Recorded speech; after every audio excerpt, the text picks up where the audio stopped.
Let's start working with some of the basic options in ACR. We know what it looks like now. We can drive this thing down the road, I guess. Maybe not too good, but we can drive it. Open up the one we used in the previous lesson, this one right here. Just double click. All right, we got an image open. We're going to look at some basic ways to change it. And I want to show you and bring in something called snapshots too, because they can help you see the history, in a sense, the evolution of what you've done and maybe decide which way's best. Come over here to this button. If you don't see the basic stuff here, it's because you got one of these buttons over here selected. Go ahead and go, well, to the zoom tool, the hand tool, doesn't matter, and go to Basic, the little tab right here, and then move over all the way to the end and go to Snapshots.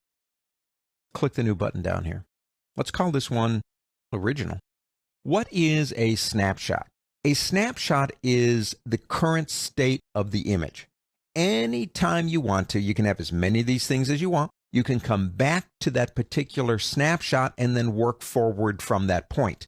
Now, here's the good news. If you save this document and come back to it, the snapshots will still be there. That's not how it works in Photoshop. When we get to history, you're going to see that. We can create snapshots while we're working, but if we close and reopen the file, they'll be gone. So it's nice to know these things are always going to be there for us. And don't forget, everything we do is non-destructive. Let's go back to Basic. Now at the top, you have a white balance. White balance is measured in Kelvin. And the common accepted, although you'll get different views on this, the common accepted white point for sunlight at noon is 5,500 Kelvin. Now, I did this one as shot. My camera does have settings on it. It's got a little picture of a sun or a little picture of a light bulb. And I chose the little picture of the sun, meaning sunlight. And it, Nikon, says 4750. And I'm thinking, well, okay, I understand that, but I would rather have it at 5,500. If I come up here, you've got auto, daylight, cloudy, shade, etc. There's fluorescence, flash, even custom. Let's go to daylight. Now you can see Adobe considers daylight 5,500. Now if we turn that on and off, we have made our first change, and I don't know, actually I like it. I think I'll leave it there. You can change it manually right here if you want to. You do have a tint down here. Well, if we go this way with it, it warms the image up. If we go this way, it cools it down. I'm keeping my eye on my histogram on the top right. Really tells me what's going on with the image. I think I'll cool it down just a little, something like that. Down here you have an auto button. I'm not a big fan of auto. I like to do the controlling myself. You might want to click that and see what it does though. We're not going to. Let's start with exposure. I think of exposure as an intelligent brightness control. If you've ever been in Photoshop and done brightness and contrast, the brightness slider is a linear control. Everything gets lighter and everything gets darker. With exposure, it's different. It works mostly with the midtones like exposure would do and tries to avoid too much correction on either side. So if we go into exposure and see how it slides those middle areas on the histogram, good indication of what's going on. I think I'll put it right about there. Now while we're here though, let's look at how we can control what's going on in any of these. For example, I grabbed that slider and I dragged it left and right, which is about as common as you can get. If I click inside of that box, my cursor is blinking inside there, and I use my up and down arrow keys, I go 10 points at a time for exposure. If I hold the shift key down, I go like 50.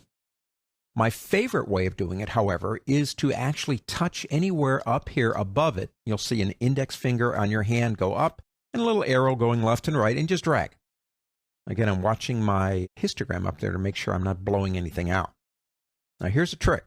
While you're doing exposure and you're dragging back and forth, and you kind of want to make sure you're not going too far either way, hold down the Alt key, that's the Option key on a Mac and the Alt key in Windows, and drag left and right, watch what happens. Those areas are blowing out. You can see it. You let go of the Alt key, you get back to the image. Gives you kind of a quick view. I usually rely a lot on that histogram though. Contrast is exactly what you think it is.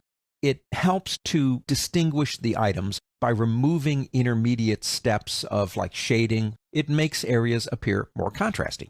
So if we go this way, what we're really doing is removing a lot of the softer steps between each one of the leaves and the water, whatever it is. We go this way, we're increasing them.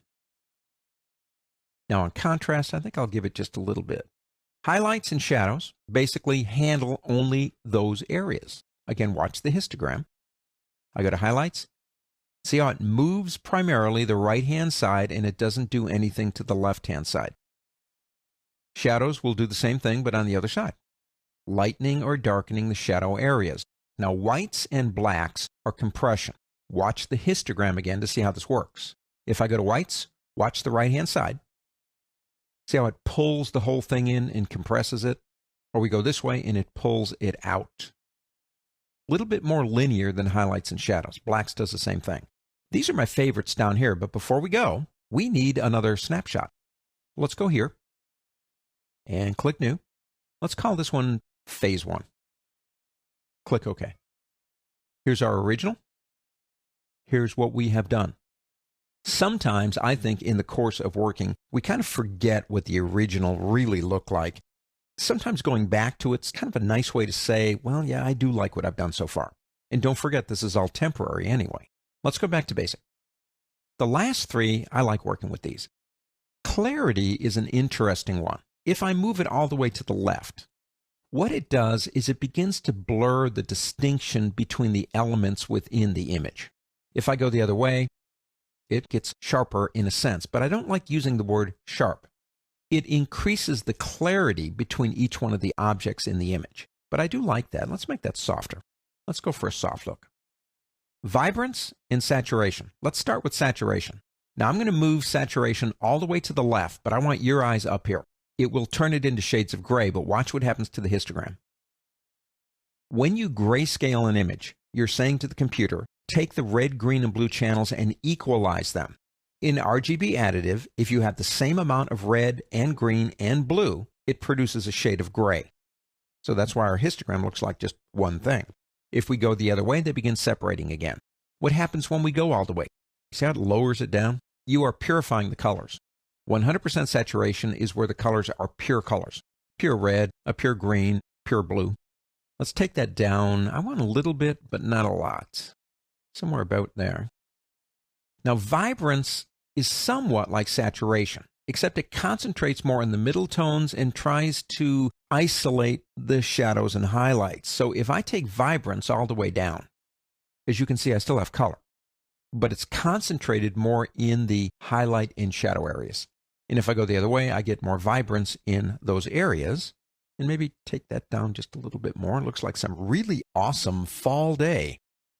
Let's take another snapshot. And we'll call this one Phase 2. Click OK. Here's our original. Here's Phase 1. And here's Phase 2. At any point in time, what you can do is come back here. You can say, well, I don't like that, but I think I want to start from here. And you could start there, click there, and go right back here again and start working. Or you can say, I'm going to start from the beginning. And that's why I always try to actually have an original when I start, because I think that's a good thing to have. And so you got this. You could have as many of these as you want. Anytime you want to, if we open the image in Photoshop, you can open it from one of these phases. Let's go ahead and do that. Let's say open the image. If we come into our history, you will notice the snapshots are gone. They're only for raw. History does snapshots, but remember in Photoshop, they're not saved with the document. But we have an image. We are ready to go with it and work on it. And notice, even though it says DSC 2429NEF, which is the name of it, if I go up here and try to save it, it will make me give it a new name with a new designation, not raw. No matter what you do, no matter how you handle your images, you still have your original negative. Basics and snapshots in Camera Raw.